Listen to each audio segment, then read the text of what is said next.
pessoal, tudo bem? Como que vocês estão aí em casa? Pro tá morrendo de saudade de vocês. E vocês de mim ou das aulas práticas? Não responde que eu não quero saber. Estão se cuidando, lavando bem as mãos, ficando em casa direitinho. Isso mesmo, hein? Vamos fazer agora então uma retomada dos conteúdos que a gente viu no primeiro bimestre. Então lembra do basquete, que a gente fez prova prática e tudo? Então vamos lá. Basquete é um esporte coletivo,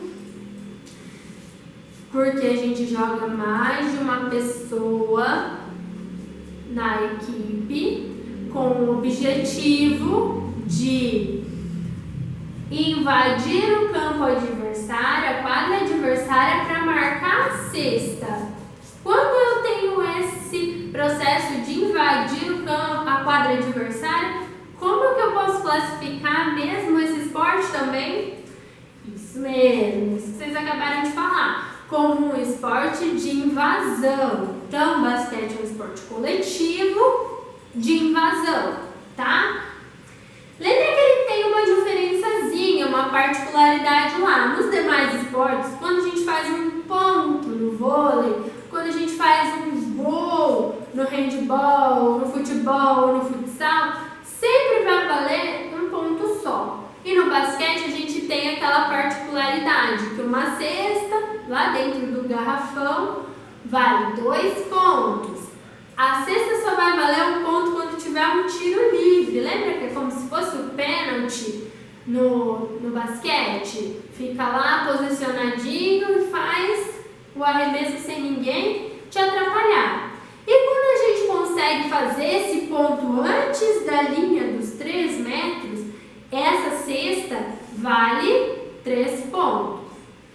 Para que a dinâmica do jogo aconteça e tudo isso seja possível, o basquete conta com 4 fundamentos, que é o passe, a recepção, o drible e os arremessos, tá? Dentro dos passes, a gente tem todos esses tipos de passe. Lembra que a gente conversou? O passe de peito, que a gente passa a bola aqui, na altura do peito, sempre faz um passinho para efetuar o passe. O passe picado e não pingado, que é aquele que a bola quica uma vez no chão antes do meu colega receber. A gente tem o passe por cima da cabeça, segura lá em cima da cabeça e faz o passe, lembra? Sem levar o braço todo, então só ali, que a gente vai usar ele por um pouco mais, uma distância um pouco mais longa. A gente tem um passe de gancho, que é o que a gente pega aqui e faz o gancho, lembra? Joga lá por cima. E a gente tem o passe de ombro, que sai daqui do ombro e eu levo lá e entrego lá para o meu companheiro da mesma equipe. Se eu tenho um passe, automaticamente eu tenho que receber essa bola. Então, o segundo fundamento. A recepção tem sempre que ser feita com as 2 mãos. Lembra que ela pode ser alta, média ou baixa, mas ela tem que ser feita com as 2 mãos. Depois eu tenho o drible, que é o ato de quicar a bola no chão. Também não posso quicar, pegar, quicar de novo. Lembra? Então, sempre que eu quiquei, eu seguro a bola e passo. Ou eu posso dar no máximo 2 passos com a bola na mão. Depois, a gente vai ter a parte que interessa, que são os arremessos. Se eu não tiver o arremesso, dificilmente eu vou fazer a cesta. Se eu não fizer a cesta, eu marco os pontos para poder ganhar aquela partida. Então, a gente tem os arremessos com uma mão. Então, eu vou arremessar lá para a cesta com uma mão. Lembra sempre que no arremesso tem que ter, segurar aqui perto da testa, eleva e na hora de jogar, eu tenho sempre que fazer aquela mãozinha desmunhecada, que vocês adoram fazer, né? O arremesso com as duas mãos, a bandeja, que ele tem que quicar, bater no ar e depois cair, e o jump, que é com o bolinho junto, beleza? Que a gente tem todas essas ilustrações lá na página, da página 6 à página 8. Depois, a gente conversou também sobre o corfebol. Lembra do corfebol? Aquele esporte um tanto quanto diferente que a gente viu. Por que diferente, professora? Porque ele tem umas regras um pouco distantes do que a gente está acostumado com os demais esportes tradicionais, né? Não é muito praticado aqui no Brasil, porque provavelmente, né, nunca tenham ouvido falar, agora tenha sido o primeiro contato que a gente tem.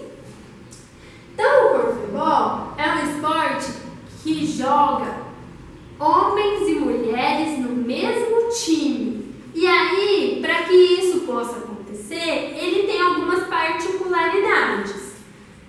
Lá na página 12, tá lá como que acontece. Então, vamos relembrar, tá? Então, no corfebol, não é permitido tirar a bola da mão do adversário. Então, eu não posso ir lá e pegar. Não posso andar com a bola na mão, assim como no basquete, eu também não posso.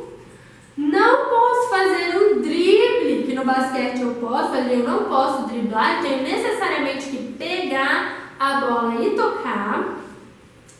Não posso marcar um jogador do sexo oposto. Então, mulher marca mulher e homem marca homem. Não pode mais do que um marcador para cada atleta. Então, não pode duas mulheres me marcando. Sempre só uma. Não pode contato físico, então eu posso chegar lá por cima e querer pegar a bola daquele jeito que a gente faz nos esportes tradicionais. Não pode que um jogador efetue o arremesso se acontecerem as seguintes situações. Então, se na minha frente tiver um defensor do sexo oposto, então se tiver um homem na minha frente, eu não posso arremessar. Não posso arremessar se o defensor tiver com o braço levantado tentando bloquear o arremesso. Então, se ele estiver assim, eu também não posso arremessar, tenho que procurar uma outra alternativa. E também não posso arremessar se o defensor estiver mais próximo do cesto do que eu. Então, lembra que gerou uma polêmica bem grande quando a gente conversou dessas regras? Nossa, como é que nós vamos jogar se não pode nada? E aí a gente fez uma prática adaptando a ameba, que vocês amam muito, com o corfebol, que a gente tinha acabado de estudar e vocês apelidaram esse jogo de corfemeba. Então, essas diferenças de um esporte para o outro, e o que deixa o corfebol mais difícil é que a cesta dele não tem tabela. Então é aquele cesto lá e eu tenho que fazer a bola cair sem ela poder bater em nada para cair ali, tá? Lá na página 15, eu gostaria que vocês fizessem o primeiro exercício que fala semelhanças e diferenças entre o corfebol e o basquete, para aproveitar quando a gente voltar, tá bom?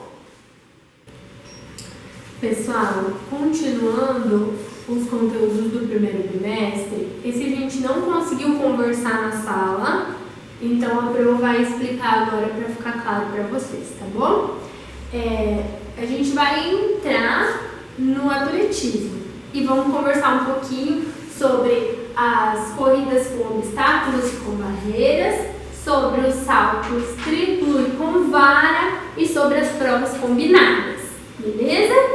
Então a corrida com obstáculos, ela se originou lá na corrida com cavalos, que eles saltavam aqueles obstáculos e foi evoluindo até chegar aqui na corrida que a gente tem hoje, tá? A obstáculos, tem aqueles cavaletes, vamos falar assim para ficar fácil de entender. Tem aqueles cavaletes em algumas distâncias dispostos no decorrer da pista de atletismo. E aí é a mesma coisa da corrida com barreiras. A diferença é que na corrida com obstáculos tem o fosso de água. Então, todo mundo que faz a corrida com obstáculos tem que passar pelo fosso de água, que nada mais é que um cavalete de obstáculo que a gente transpõe ele, ao invés de cair na pista e continuar correndo, a gente cai num buraco com água. Então, cai lá mais para baixo do que eu já estou acostumado correndo, né, do jeito que eu estava, e aí eu tenho que me recuperar muito rápido para continuar o percurso e continuar fazendo os saltos que eu estava fazendo, tá? Tem toda uma técnica para transpor tanto os obstáculos quanto as barreiras, para que, se a gente vir correndo, parar para saltar um obstáculo ou a barreira, a gente vai perder muito tempo do que se a gente já vier de uma forma dinâmica. Corro e aí o salto continua sendo parte da minha passada. Então, caí no chão, continuo correndo e já vou pro próximo. Beleza? Tem uma curiosidade lá na página 18, no quadradinho verde, lá ó, para vocês acompanharem, que fala o seguinte: na corrida com obstáculo, os melhores saltadores entre os corredores levam vantagem. Não adianta muito eu correr muito rápido se a hora que eu chegar lá no fosso de água, eu cair, demorar para me recuperar, para depois eu continuar correndo. Então, essa vantagem vai em todos os obstáculos, mas ela é evidente no fosso de água. Tendo em vista que quanto mais longe saltarem, menos água e pressão contrária terão nos pés e nos tornozelos. Então, o fosso de água não é um buraco da mesma profundidade sim. Então, ali pertinho da barreira, ele é mais fundo e depois ele vai ficando mais raso. Então, se eu saltar mais para o final dele, eu vou cair mais inteiro, não vou tão longe e vou conseguir me recuperar mais rápido para continuar, tá? A prova com barreiras é basicamente a mesma coisa, mas ela não tem o fosso de água. E aí tem as alturas de barreiras específicas para cada tipo de prova. Se ela é masculina, se ela é feminina, quantidade, a distância, tá? Tudo isso. Lá na página 19 tem as figurinhas aqui, ó, da técnica da passagem das barreiras. Então, se eu utilizar a técnica correta, eu ganho tempo no final. Aí, a gente vai entrar no salto triplo. O salto triplo é aquele salto que cai na caixa de areia. No ano passado, a gente estudou o salto em distância, que necessariamente a gente corre e executa a técnica correta e cai na caixa de areia. O salto triplo, a gente tem que efetuar 3 saltos antes de cair aqui na caixa de areia. Então, eu vou com uma perna, eu repito a mesma perna, depois eu troco e faço a queda na caixa de areia. A arbitragem vem e mede, tá? E quem conseguir saltar mais longe é quem ganha. E aí, a corrida de impulsão é como se fosse o salto em distância. Então, uma corrida de impulsão de 35 a 42 metros, faço a técnica. Por exemplo, se eu começar com a perna esquerda, eu vou fazer esquerda, esquerda, direita. A minha última perna tenho que pisar aqui antes da marcação.